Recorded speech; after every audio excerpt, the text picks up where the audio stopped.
Hi there, I'm Jenn Rice, and I wanted to talk a little bit today about a story that a friend of mine was sharing with me. She had recently had an injury to her knee, and it forced her, she was running easily, 4 miles a day, had done some competitive 10Ks, half marathons, that kind of thing.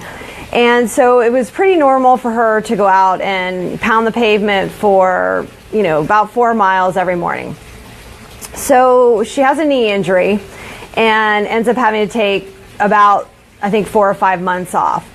And so she starts back, and the pain is pretty intense as she's starting back in the running, like you can imagine, because she's deconditioned a lot. If you had been, I swim often, and if I was to take a lot of time off, I probably wouldn't be able to do as many laps. So I'm definitely relating to this as she's telling me. And then this, of course, is like body weight driven too. So she's out running, and she says that she's doing really good, but like by mile 3.5 she could never get to 4 miles again is the point. So she was like quitting. Like she'd quit and she'd be like back to the house, start out the next day, hit it again, maybe 3.75, stop. And what she said was that it was like a mindset thing, because the pain would start increasing as she got closer to 4 miles. So rather than actually go to the 4, it just felt better to, stop ahead of time. But what she didn't realize is this was actually causing even more sort of like a mental challenge to hit that 4 again, right? So what she ended up doing was visualizing the end of the run. Okay, so the end of the run, she's visualizing it, and it's like 4 miles, right? And she's done. The pain is the same though. Look, so it's like not like you can visualize pain away necessarily, but so she's at 4 miles, and the pain is really the same as it was at 3.75. But pushing through that pain, the issue was it really wasn't any worse with an extra quarter of a mile or half a mile than it was where it was. But it was sort of a mental block of once she had gotten to 4 miles, she actually had pushed through all the things that were kind of holding her back, right? So I thought this was so cool, because this is every area of our life, really. I don't know if you do this, but I know sometimes, and especially with like new endeavors, there are numerous reasons to quit. Like even if you're picking up like a new gym routine, maybe you're picking up a new course, certainly a new business, there are numerous reasons to quit. And really, I don't think we quit because of obstacles, and a lot of psychologists will say that, we're not quitting things because the obstacles are too big, or that, things are just keep popping up in front of us. We quit because we're too weak. So, to me, this is, it's a hard pill to swallow, because nobody wants to be considered mentally weak, or even physically weak. But basically, we can increase that by building our resilience. And there's a lot of talk around sports. You'll hear, a lot of athletes talk a lot about resilience and how to improve things. And basically, the things that hold us back are fear of failure, fear of success. That's a big one too. Overall laziness can also be a factor. And then the worst one, I think, is the failure to believe in ourselves.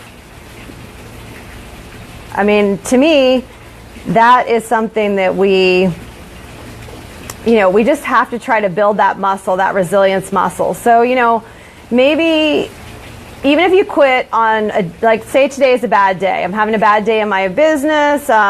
Things aren't going exactly as planned. You can maybe quit for today, but you better wake up tomorrow with that resilience and get back at it again. And so I have been hearing a little bit of feedback, certain people struggling with different things, whether it's starting a new plan, starting a new business, that option to be able to quit at any time should actually help you with your resilience and drive you forward. Because it's not like you have to go to the gym every day and someone's going to come to you and You're going to get fired if you don't. You don't have to show up to your business every day. If you don't, you're going to get let go. But the option to quit is there, and I think that if we take that option to quit and we turn it into like a resilience factor and we build on that, then we're going to want to show up even more. And so I kind of wanted to share 6 tips why people should not quit, whether it's quitting something in your life that you started that's new. Certainly it pertains to business, and it definitely pertains to any job where you're an employee. There's a lot of, so the first thing is there's a lot of interactions before you actually achieve success in anything you do, right? So the first day, the first year, the first couple years of anything new, there's going to be a learning curve. So you got to give yourself that time. Second thing is instant success is a myth. And, everybody's heard that, he was an overnight success in about 13 years, right? So there is no such thing as being an overnight success. The third thing is your success may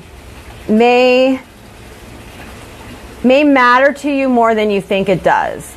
So I do see this all the time in my business, where if someone wants to quit, or maybe they ultimately do, I'm not sure at the time they even realized how much them going for it and being successful hurt them definitely more than it ever hurt anyone else around them. And so make sure that you are thinking about, maybe this does matter more to me than I think it does, right?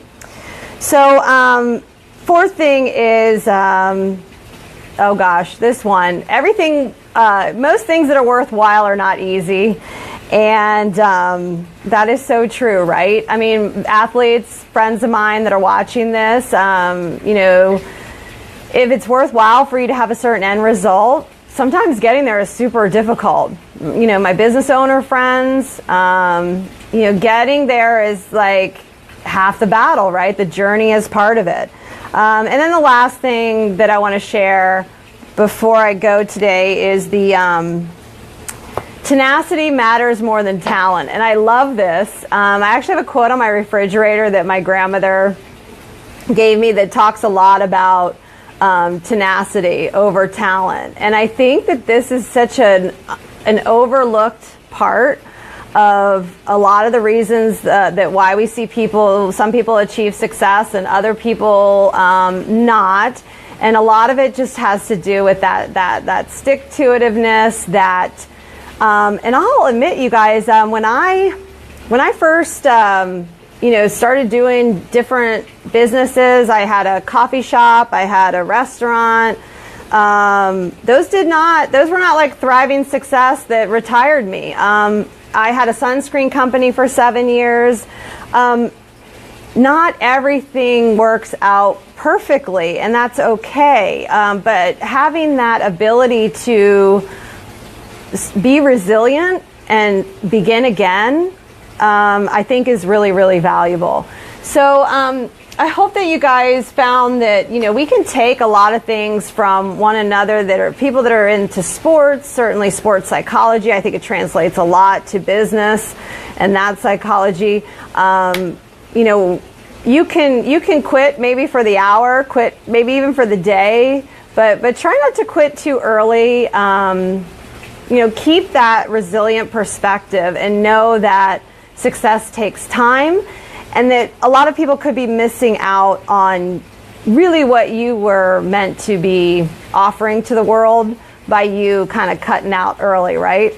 Okay, so if you guys enjoyed this content, please throw a comment below. I appreciate you for watching. And if you like this content too, I do have a website, Jenn Rice International, where we talk a lot about, some medicine, leadership, and certain growth topics. So I appreciate it. Thanks, you guys. Have a great week.